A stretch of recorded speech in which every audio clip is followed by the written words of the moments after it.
Hey everybody, welcome back to another 60Force review. I'm Ryan and I'm here with my roommate Jamar. Hey, what's up, guys? How you doing?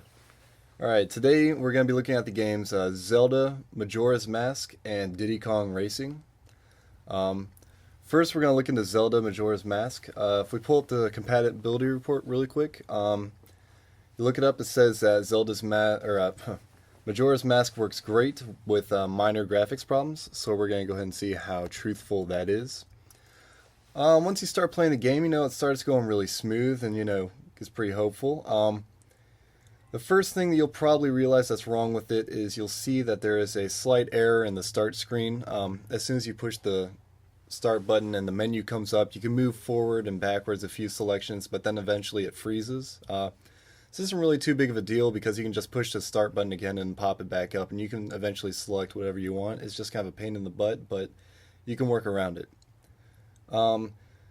Something that you will have a harder time working around though is during a few of the cutscenes and flashbacks, you can't actually tell what people are saying or doing. You just have to keep clicking select commands and imagine what they're doing.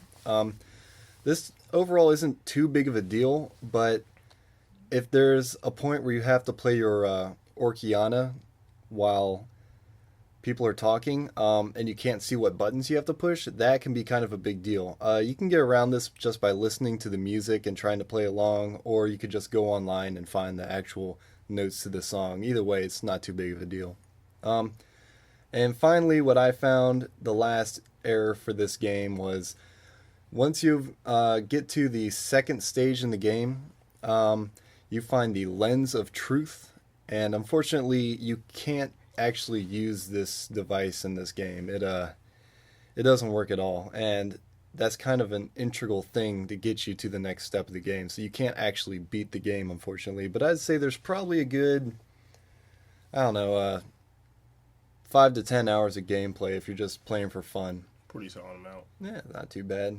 So if you got nothing better to do, then I definitely recommend it. I love that game. I play it all the time.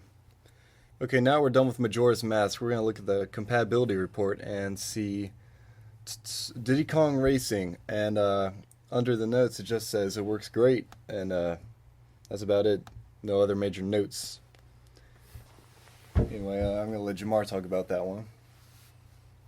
Alright, guys. Yeah, I'm not gonna lie, it's no Mario Kart, but for what it's worth, which I call Mario Kart Jr., it's pretty fun. Like, it'll give you hours of play. Like, there's no major glitches. The only, I guess you could say, minor glitch is sometimes when you try to go to a level and you don't have enough balloons to enter the level, for example, they'll kick you out, and what will happen is that your car will go in a reverse direction. It'll like keep going like in like a reverse circle, and the bad thing is that you can't really stop it. It goes like 20 to 30, maybe even 40 seconds max, so it's not that big of a deal to wait. But you can turn it, but you can't go forward, and it goes backwards constantly. So it's like you got to sit there and just wait till it stops. And other than that, it's a pretty solid game. But you can still play it, right? Oh yeah, no, you can still play it. Alright, right on. So both these games are pretty playable. You should be able to beat Diddy Kong Racing, but unfortunately you can't beat Zelda Majora's Mask. Alright guys, well that's another quick one for you. Hope this helped you guys out. Thanks. Please comment or subscribe if you have any questions, and thanks for watching. Please subscribe.